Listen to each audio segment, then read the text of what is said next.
Alabado sea Jesús. Al único y sabio Dios. La antigua versión dice al único, o mejor, al solo Dios. A ese que está sentado en el trono y que no hay dioses con él, es a quien esta noche adoramos en este Coliseo. Aleluya. No hay otro que se iguale. Quiero invitarles a estar en sus pies, si son tan amables, y abrimos la Biblia en la carta a los Efesios, capítulo 2. Saludo especial para nuestro hermano Marcos Pavón, la hermana Laverne, su esposa. Un abrazo, gracias por su gentileza. Nos han recibido muy bien a mí y a mi esposa. A la Junta Administrativa de la IPUE aquí en España. Igualmente al hermano Héctor Campuzano, presidente de la IPUC, Héctor Betancourt, secretario. A los diversos hermanos que se encuentran aquí, por ahí veo a Gerardo Blanco, gloria a Dios, desde la juventud, ¿no? Cuando éramos jóvenes y bellos, lo joven se fue, gracias a Dios quedó lo bello. Aquí estamos, aleluya. A todos mis compañeros, ministros, sus esposas, para mí es un placer saludarles, pero también me agrada sobremanera saludar a esta hermosa iglesia que Dios ha comprado con su sangre de todo pueblo, de toda lengua y de toda nación. No sé si nos hacemos sentir en esta noche con un aplauso fuerte al Rey de Reyes, al Señor de los Señores. Aleluya. Y mi agradecimiento especial al pastor Giovanni Murcia y su esposa por su hospitalidad durante estos días. Gracias a Dios, con mi esposa nos hemos sentido muy acogidos aquí en Europa. Hemos estado en algunos lugares, ha sido una tremenda bendición. Efesios capítulo 2 versos 4 al 7, por favor. Vamos a leer la palabra del Señor en esta noche. Efesios capítulo 2 versos 4 al 7. Dice la Biblia: pero Dios, que es rico en misericordia, por su gran amor con que nos amó, aun estando nosotros muertos en pecados, nos dio vida juntamente con Cristo. Por gracia sois salvos, y juntamente con Él nos resucitó, y asimismo nos hizo sentar en los lugares celestiales con Cristo Jesús, para mostrar en los siglos venideros las abundantes riquezas de su gracia en su bondad para con nosotros en Cristo Jesús. Amén. Por favor, tengan la amabilidad de tomar sus asientos.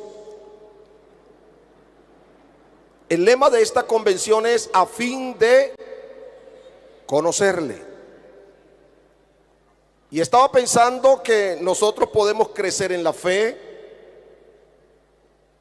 nosotros podemos crecer en la gracia, pero también dice Pedro, podemos crecer en el conocimiento de nuestro Señor Jesucristo. Teniendo en cuenta que Jesús es el único hombre, repito, Jesús es el único hombre engendrado por el Espíritu Santo. Nunca antes de Él y nunca jamás después de Él ha habido otra persona que haya sido engendrado directamente por el Espíritu Santo en el vientre de una mujer. Eso es único. Y esto es lo que demuestra que Jesús es perfectamente hombre.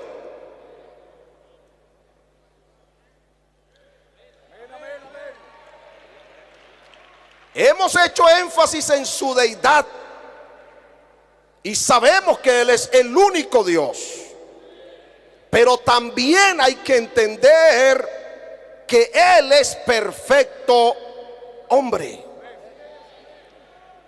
Y sabe una cosa, es su humanidad lo que ha puesto en vilo a muchos teólogos, a muchos predicadores, a muchas religiones del mundo. Su humanidad pareciera que la gente no alcanza a entenderla, no alcanza a comprenderla, porque les cuesta creer que Dios de verdad y en serio se haya hecho hombre sobre la tierra.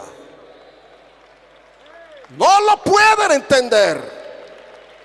Y si no lo entienden, no lo pueden creer. Y esto es tan importante para nosotros que sabemos que el Hijo de Dios ha venido para darnos entendimiento, para que conozcamos al verdadero, y estamos en el verdadero, en su Hijo Jesucristo, que es el verdadero Dios y la vida eterna. Alabado sea el Señor. De modo que cuando la gente no puede entender esto, prefiere creer a las explicaciones, digamos, esotéricas, ocultistas, teológicas, pero no bíblicas. Porque entender esto es conocerle, es saber que el que caminó aquí en este mundo haciendo las obras que Él hizo, y que nunca jamás nadie ha hecho las cosas como las hizo Él, ese Jesús que caminó sobre las aguas, ese Jesús que se elevó hasta las nubes a los ojos de los apóstoles, es el mismo Dios de todos los siglos. Alguien que lo pueda creer en esta noche. Aleluya. Por eso esta verdad, para el que no la puede entender, no le haya sentido. Y el apóstol San Juan, escribiendo precisamente para debatir algunas posturas equivocadas desde su época, escribió en su segunda carta, en el capítulo 1, lo siguiente. Él dice: quien no confiesa que Jesucristo ha venido en carne es anticristo. De modo que negar la humanidad de Jesús es peligroso, porque Él no era un mitad hombre ni mitad Dios. Él era verdadero hombre y verdadero Dios. Ni siquiera me le ponga porcentajes, que 100%, nada. Es verdadero hombre y verdadero Dios. ¿Sabe qué dice Jesús? Ahora procuráis matarme a mí, hombre, que os he hablado la verdad. Y pareciera que esto como que no encaja, pero quiero decirle que esta es la verdad de la palabra. De allí que conocer a Jesús es entender la resurrección. Quien no conoce quién es Jesús no puede entender el milagro de la resurrección. Conocer a Jesús como la fuente de la resurrección y la vida es fundamental para sostener al cristianismo. Un cristianismo sin un Jesús que muere, resucita y es la fuente de la vida, es un cristianismo muerto. Es más, no puede ser cristianismo. El hecho fundamental de la resurrección de Cristo le da sentido a la Biblia. Hace que miles de cristianos que han ofrendado sus vidas no se queden en simples víctimas de la intolerancia religiosa, sino que ellos de verdad fueron mártires por una esperanza que no avergüenza.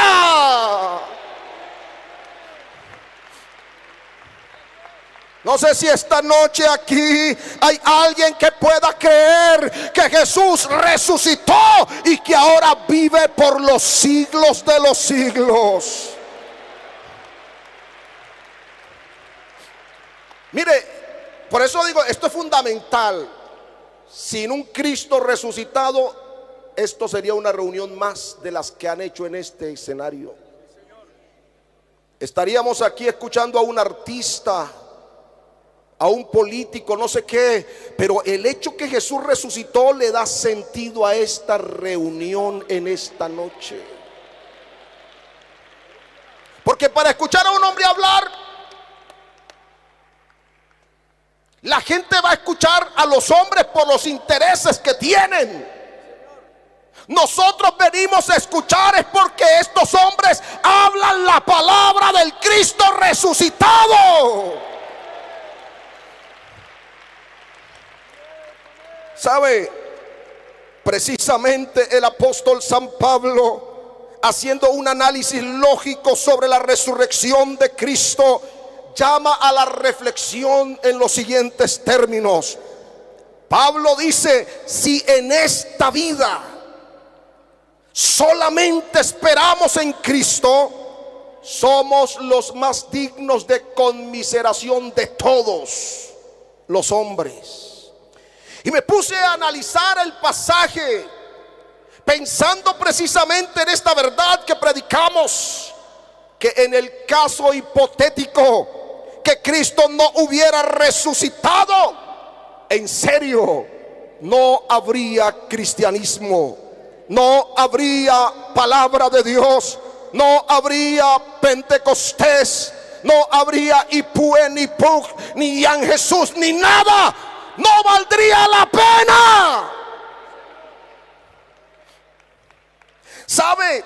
Pablo está afirmando que si a eso se reduce nuestra fe, a un Cristo muerto, a un líder religioso, a un hombre que fue un revolucionario que nos estació con sus historias, si en esta vida esperamos en un muerto como ese, dice Pablo, toda nuestra esperanza sería temporal, toda nuestra vida sería terrena y seríamos los más dignos de lástima de esta tierra.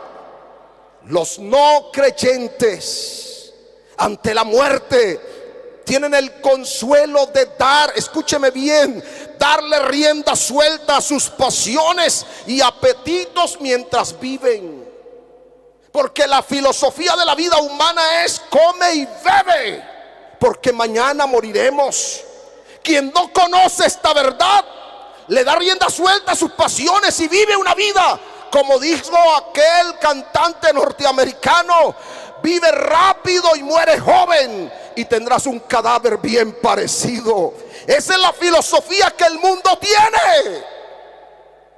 Pero aunque la vida es corta y el mundo trata de sacarle todo el jugo posible en todas sus cosas, los creyentes frenamos nuestras pasiones, controlamos nuestros apetitos, pasamos por dificultades, padecemos persecuciones precisamente porque tenemos la fe y la esperanza puesta en el Cristo que resucitó y que ha prometido darnos la vida eterna.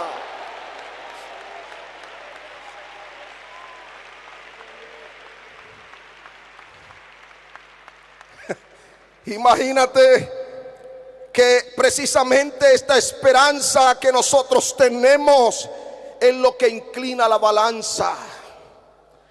La gente se pregunta por qué los evangélicos son como raros. Parece que les gustara la tortura. Parece que fueran, y discúlpenme, de esas personas que les gusta el maltrato. Masoquistas. Los evangélicos son masoquistas. Ellos dicen esto porque no entienden lo que pasa en nosotros. Pero esta esperanza en el Cristo que resucitó es lo que inclina la balanza con un eterno peso de gloria y hace sumamente liviano el platillo donde se hallan las dificultades, porque sabemos que de esta tierra tenemos una morada en los cielos, de donde esperamos al Salvador, al Señor Jesucristo. Fuerte ese aplauso al Rey en esta noche.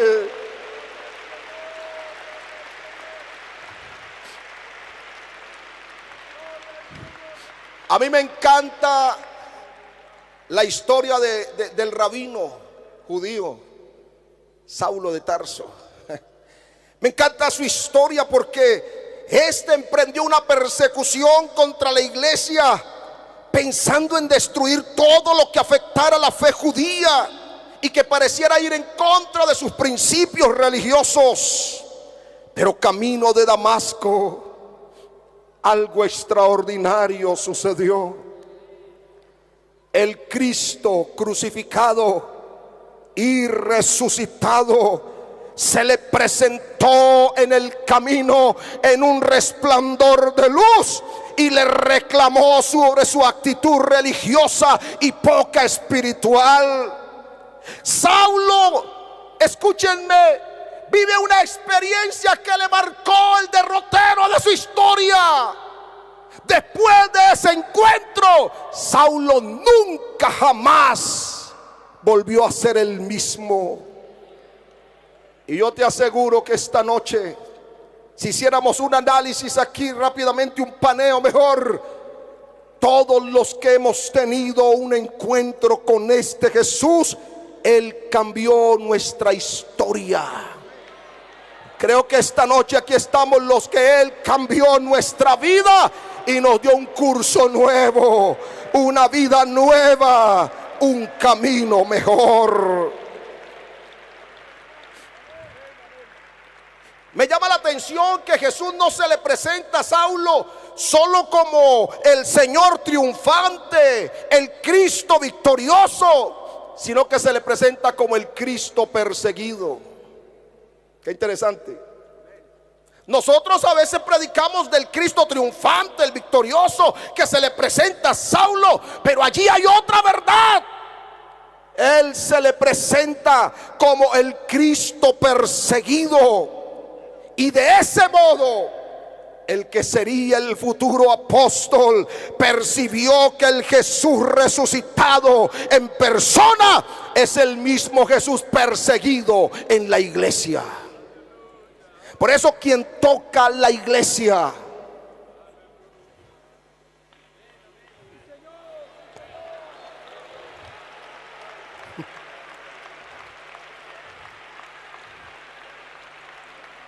oiga, usted debería sentirse esta noche feliz.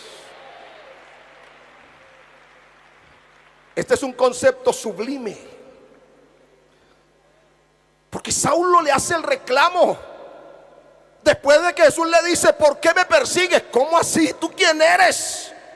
Estoy persiguiendo a esos del camino, a los fanáticos del camino.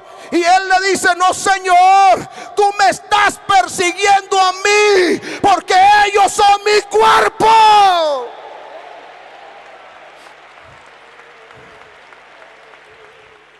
En otras palabras, este Jesús que ahora vive por el poder de la resurrección es el mismo a quien Saulo de Tarso persigue en forma de iglesia. En forma de iglesia. Y esto es lo que hace que Saulo, a partir de ese momento, tenga una transformación de una religión muerta a una experiencia transformadora con el Cristo que le implantó la vida espiritual. Esto de la vida espiritual no se compra en las farmacias. No hay fórmula mágica. No hay un hombre de estos que pueda darlo. Ningún predicador tiene poder para implantar la vida de Cristo. Solo el poder de la palabra puede implantar la vida en el corazón de los hombres.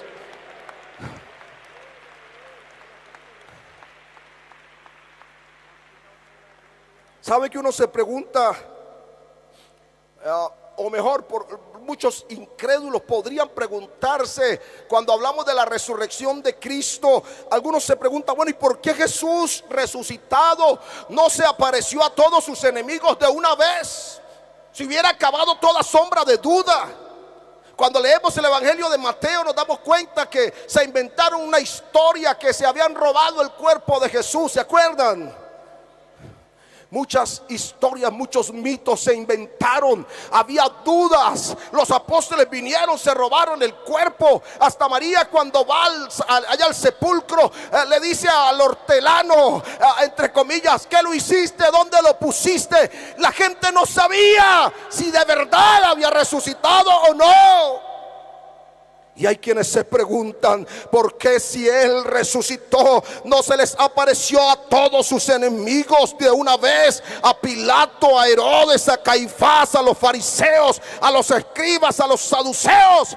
Si Él se les hubiera presentado resucitado, probablemente hubiera mostrado su poder y hubiera verificado la historia real que Él se levantó de entre los muertos. Pero ¿por qué no lo hizo? ¿Verdad? Primera pregunta. Segunda, ¿por qué no terminó de un plumazo con toda oposición en el cielo y en la tierra? Y más bien cuando Pedro sacó la espada, él le dice, mete tu espada en su vaina, porque yo podría pedir ahora y vendrían no sé cuántas legiones de ángeles, pero eso no lo quiso él. ¿Por qué? ¿Qué lo movió a él para no acabar con toda oposición en el cielo y en la tierra? Y la otra pregunta, si hubiera hecho eso, ¿no hubiera sido más fácil la historia del cristianismo? ¿No creen ustedes que si Jesús se les aparece a todos sus enemigos en ese momento histórico, la historia hubiese sido otra? Seguramente hubiera sido más fácil. Con una simple aparición pública masiva se hubiera acabado toda duda y la historia del cristianismo sería otra. Pero ¿por qué no lo hizo? ¿Por qué no se reveló la resurrección como una apoteosis apabullante de autoridad? Sino que se le apareció solo a sus discípulos. Se le aparece a María allá mismo en el huerto. Le dice, ve y dile a mis hermanos que yo voy allá. Se les aparece a las puertas cerradas. Los acompaña, come con ellos. ¿Por qué no lo hizo el mundo entero?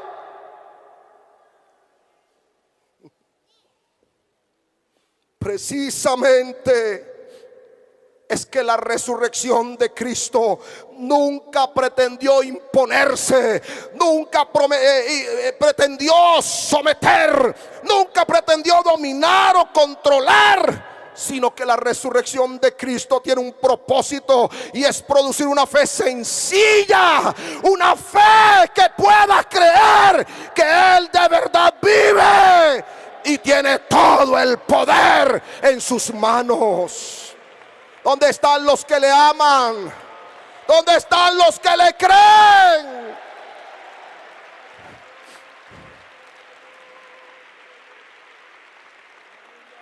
¿Sabe? Por esa fe sencilla que produce la resurrección es que podemos creer a la palabra. Porque la palabra predicada, al hablarnos de la resurrección, hace que se active en nosotros, se direccione esa fe, y esa fe despierta en el hombre, hace que se oriente hacia quien hay que adorar, quieranlo o no lo quieran. En esta vida presente, centenares de millones adoramos a Jesús de Nazaret, que está sentado en el sillón del universo. Nada se mueve sin su autoridad. Por eso Pablo le escribe a los Efesios el pasaje que hemos leído. Ahora cobra sentido eso. Pablo dice: Dios nos dio vida juntamente con Él. Y estaba leyendo gramaticalmente el pasaje, y nótese que el verbo dar está en pasado. Se supone que debería estar en futuro o un presente continuo, pero el presente continuo no aparece, porque al fin y al cabo nos morimos.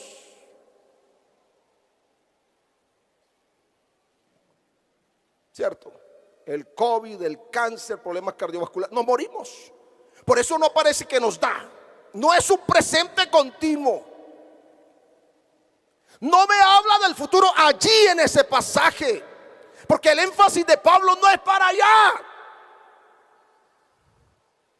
Hay muchos otros pasajes que nos hablan de la vida que tendremos, de la vida eterna, pero este pasaje quiere hablarnos de otra cosa. Nos dio vida juntamente con Cristo, por gracia sois salvos, y juntamente con Él, tiempo pasado, nos resucitó. Aló. Esta es la palabra de Dios. Puede ser que nuestra mente nos explote aquí, ¿cómo? Pero venga, barájemela más despacio, dicen en Cali. Oye, está en pasado el verbo. Nos resucitó. Y además dice: y nos hizo sentar en lugares celestiales con Cristo. Entonces me puse a meditar, mirando, observando el pasaje, y me doy cuenta que Pablo da por sentado que los efesios creen y saben que el hecho de la resurrección es real. Por eso él no va a explicar la resurrección de Cristo. ¿Para qué le explica si ellos ya saben? Ellos han sentido al Cristo resucitado moviéndose en el alma, en el corazón. Entonces Pablo no quiere explicar el hecho. Pablo tiene en mente algo más allá.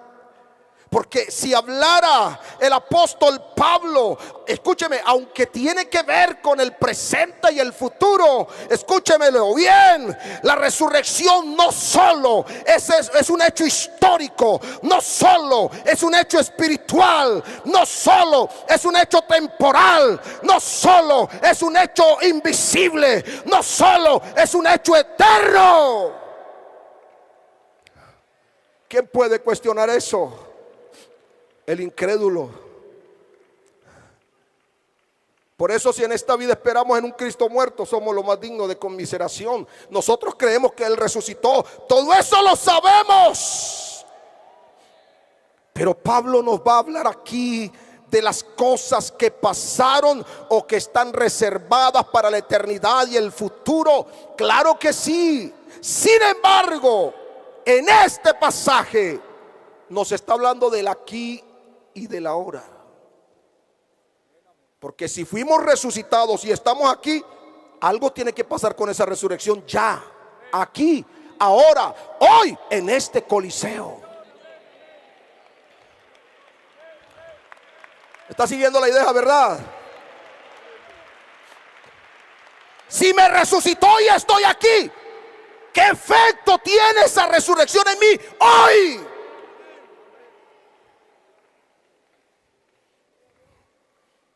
Escuche esto. Ese aquí y ese ahora es para la iglesia. es para la iglesia. La iglesia presente. En otras palabras, déjeme se lo explico de esta forma. El sentido es que en el pasado, en el hecho de la resurrección de Cristo, cuando Él se levantó suelto los dolores de la muerte, en ese mismo instante, porque con Él nos resucitó, en ese mismo instante Él nos dio vida y nos resucitó.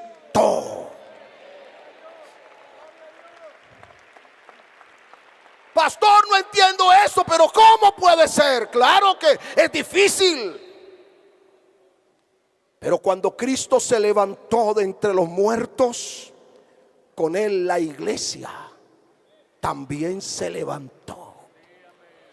Pablo empieza el capítulo diciendo que en otro tiempo andábamos en delitos y pecados, éramos hijos de desobediencia, hijos de ira, lo mismo que los demás. Allá estábamos muertos, pero en la resurrección de Cristo, Él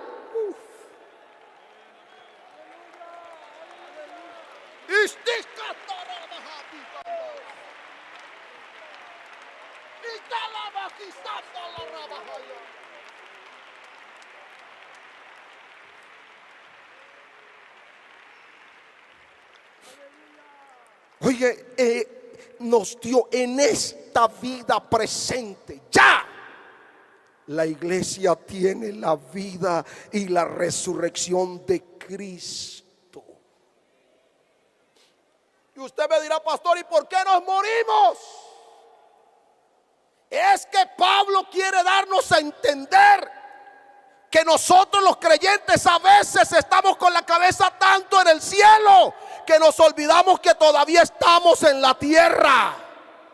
Y la obra de Cristo tiene el fin último, y es que la iglesia llegue a esa patria celestial. Claro, ese es el fin último, pero tiene un propósito aquí en la tierra.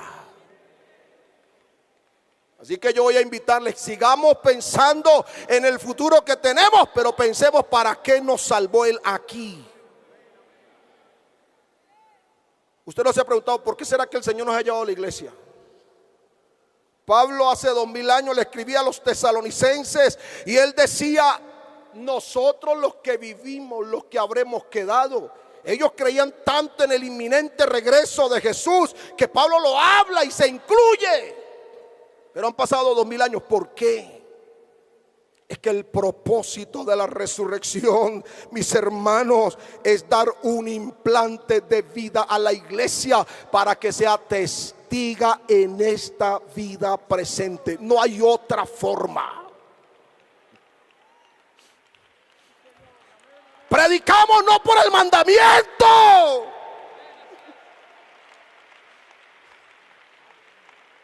Si los creyentes salen a evangelizar porque la Biblia dice ir por todo el mundo, no ha entendido el mensaje. Más que un mandamiento, Él nos implantó su vida para que cada vez que tú hables, la gente entienda que hay salvación y que hay vida eterna.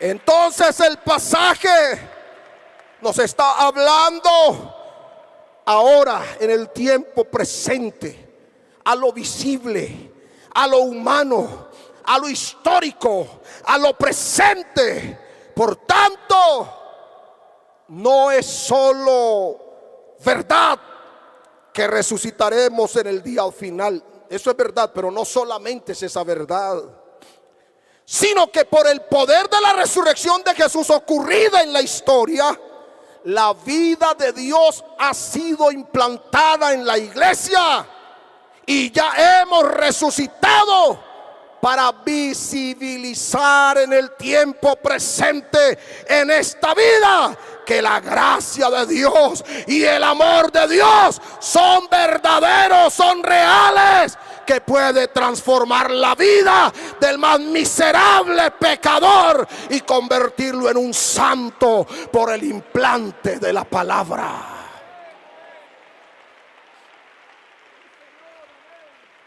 En otras palabras, mis hermanos, sí vamos a resucitar, pero el poder de la resurrección ya está obrando en nosotros. Si no, pregúntese por qué en el África, por qué en Oceanía, por qué en América, por qué por allá o aquí en Europa, por qué hay tanta gente que está conociendo que Jesucristo sana, que Jesucristo salva, que hay poder en su nombre y que están siendo realmente redimidas. Es porque el implante de vida por el poder de la resurrección está en la iglesia. Oh, aló.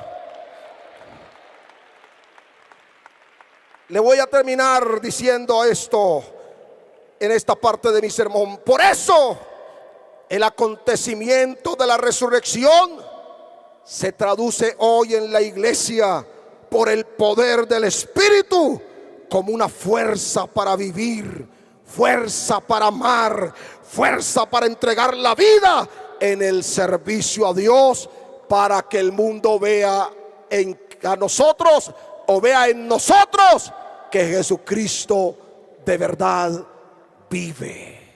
Aleluya.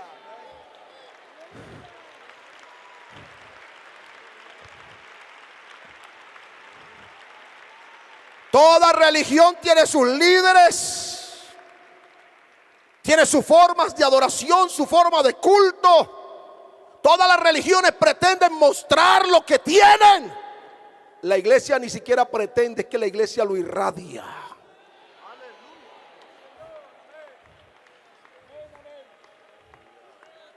Tal vez esta noche aquí hay un hermano que ha venido pasando una situación complicada, una prueba, una tentación, una dificultad, y está oyendo el mensaje y dice: qué bonito lo que dice el pastor, pero yo estoy viviendo esta situación. Pues la vivimos todos. Esta noche lo que Dios quiere decirnos es que a pesar de nuestras debilidades, su poder se fortalece en la vida nuestra.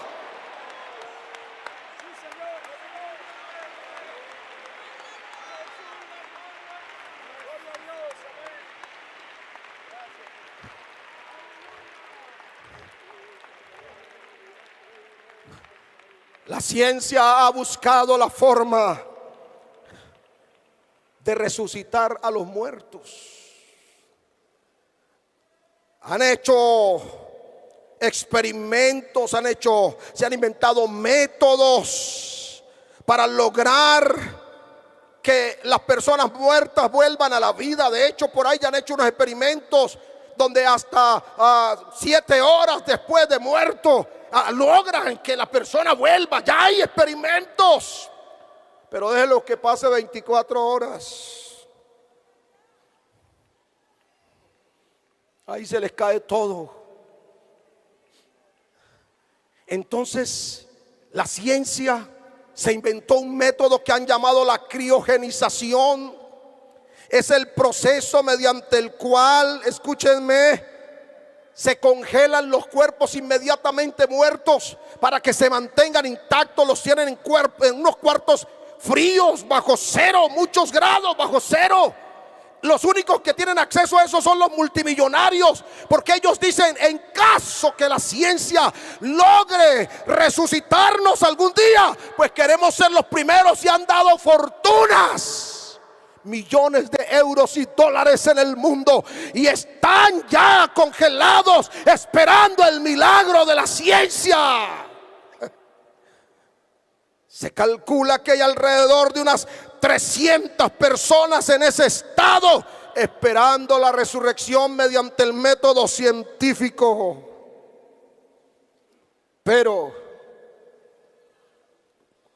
no somos, dice Pablo, de lo fuerte, no somos de lo sabio, quizá no somos muy ricos. Es más, si eso se lograra y no hubiera otra esperanza, yo creo que la mayoría de los que estamos aquí no tendríamos acceso a eso nunca.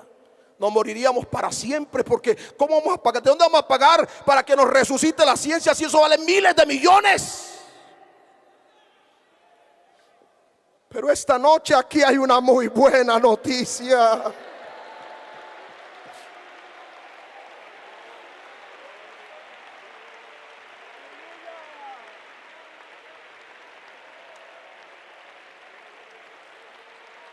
Aleluya, aleluya. Aquí y ahora ya nosotros disfrutamos del implante de vida que Él colocó en nosotros con el poder de su resurrección, y con ese implante nos dio hasta la mente de Cristo.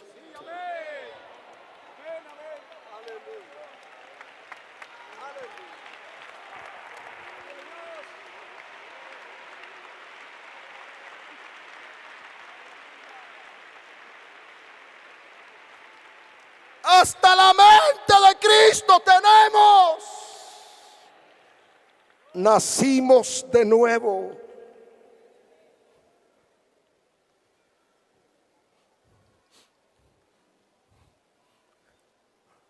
Tenemos una esperanza viva. Juan va a decir que la esperanza que no avergüenza. Y no necesitamos de miles de millones, porque si morimos creyendo que Jesús resucitó, Dios traerá con Jesús a los que durmieron en Él.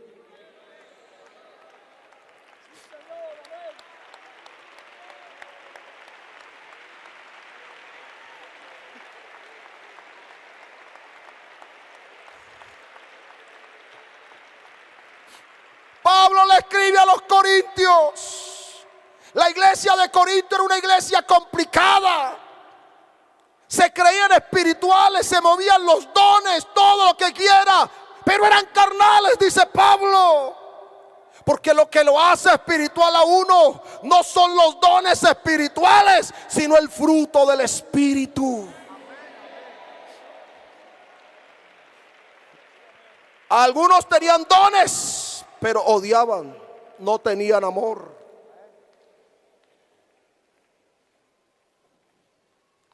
Escuche esto. Pablo tiene que escribirles todo un capítulo dedicado al tema de la resurrección, porque algunos hermanos se habían dejado permear por las corrientes gnósticas de la época y algunas filosofías paganas, pensando que la resurrección no era posible. ¿Cómo es posible que se muera? ¿Cómo van a resucitar? ¿Con qué cuerpo? Tuve 15 días, 2 semanas seguidas en un debate teológico con un teólogo de otro país sobre el tema de la resurrección de Cristo. Porque él me decía, escuche, me decía esto: Jesús no resucitó en su propio cuerpo. Y ¿cómo es eso? Yo no entiendo. Es que si hablamos de resucitar es porque es lo mismo que hay allí, a no ser que sea otra cosa. Pero resucitar, si me habla de resucitar, uno resucita lo que se murió. Resucitar es volverle a dar vida al que estaba vivo y se murió. Y me dice, no, él resucitó de otra manera. El cuerpo de Jesús parece que fue desintegrado, se perdió, qué sé yo. Y no, hermanito, eso es falsa doctrina, eso es herejía. Los discípulos estaban pensando de la misma manera. Cuando las Marías llevaron el mensaje, muchos de ellos creían que ellas estaban alucinando. Están tan tristes porque la esperanza se fue. Pensábamos que Jesús iba a ser el Mesías de verdad, pero lo mataron, es el tercer día. Ellos creyeron que habían visto visiones raras. Uno de ellos dijo, yo no puedo creer hasta que lo toque. Si no le meto la mano en el costado y el dedo en las llagas de las manos o de los pies, yo no puedo creer. Eso es imposible. Pero Jesús se les apareció. La primera vez que se les apareció a sus discípulos, Tomás no fue al culto ese día. A ver, el culto que uno se pierde es el culto donde ocurren cosas maravillosas. Así que no se lo pierda. Estaban los demás y Tomás no estaba.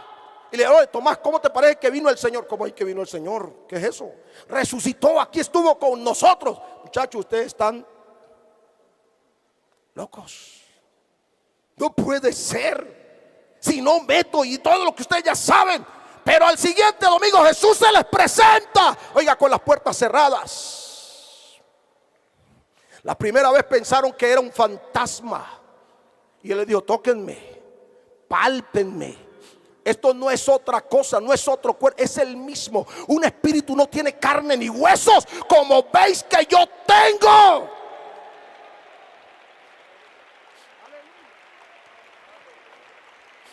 Tomás después le dijo: mete tu dedo, ahí estaba la señal. Mete tu dedo en mi llaga y tu mano en mi costado. No seas incrédulo, Tomás. Yo resucité de verdad.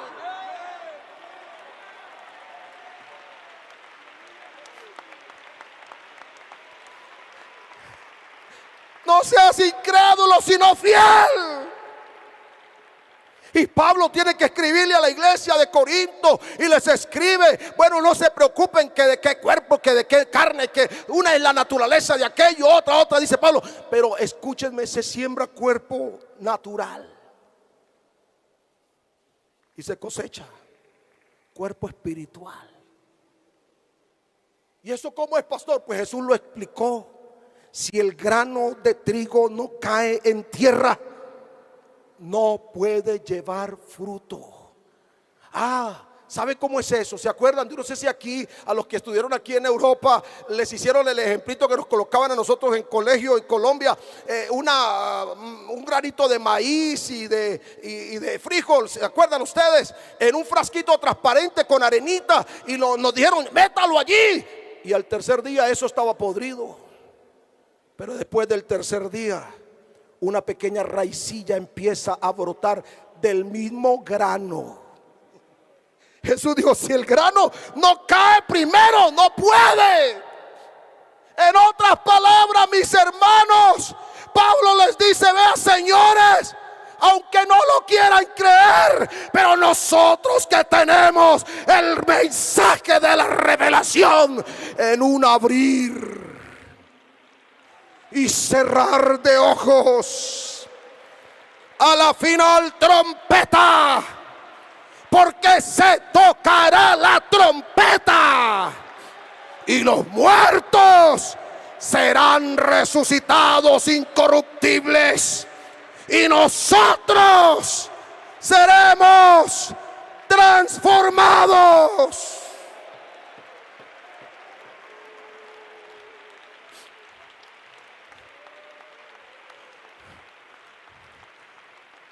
Pablo tiene que explicarles: es necesario que esto corruptible se vista de incorrupción y esto mortal se vista de inmortalidad. Y cuando esto corruptible se haya vestido de incorrupción y esto mortal se haya vestido de inmortalidad, entonces es allí donde se cumplirá la palabra escrita: sorbida es la muerte en victoria. Pastor, ¿cómo es eso? Pues dice Pablo: Cristo es las primicias. Cristo es el primer hombre que murió, resucitó para nunca jamás volver a morir. Y si Él es la primicia, entonces los que son de Cristo en su venida, óyelo, iglesia.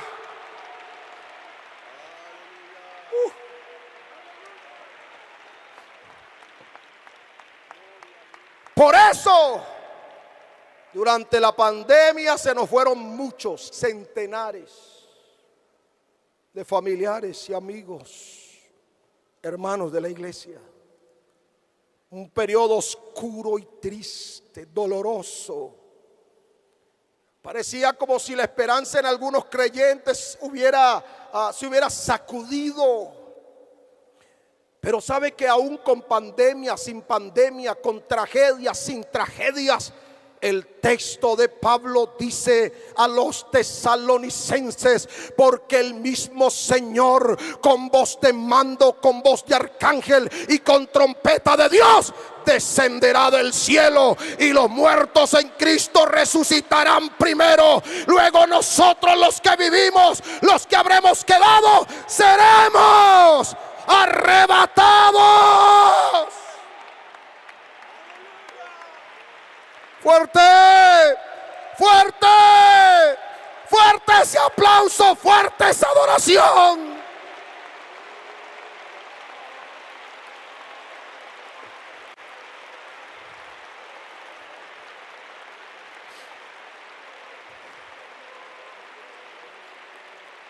Porque Él resucitó. Conocer a Jesús es conocer el poder de la resurrección. Y escúcheme, si no hubiera la resurrección, si Cristo no hubiera resucitado, si no fuera un hecho histórico y real, si el poder de su resurrección no estuviera actuando en la iglesia hoy, definitivamente la palabra de la cruz sería simple locura. Los hombres como Pablo y los demás apóstoles que habían sufrido tanto por el evangelio serían tenidos por muy miserables, porque a fin de cuentas los que se dedican a vivir para disfrutar del placer momentáneo tendrían razón del comer y beber, porque mañana moriremos. No habría esperanza.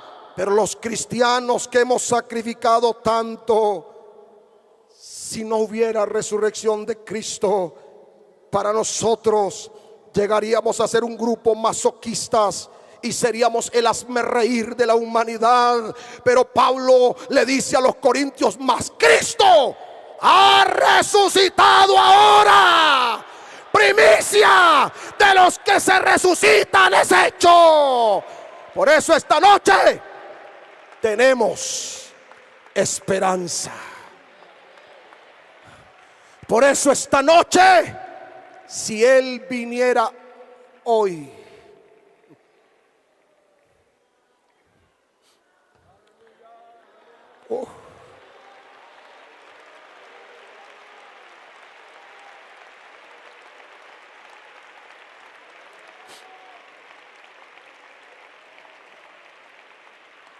si Él viniera hoy, el mundo entendería por fin quiénes somos nosotros. Ahora nos desprecian, nos miran como cosas raras. De hecho, pareciéramos, como dice Pablo, como si fuéramos la escoria del mundo. Pero si Cristo viniera hoy, esta misma noche, el impacto en el mundo sería otro.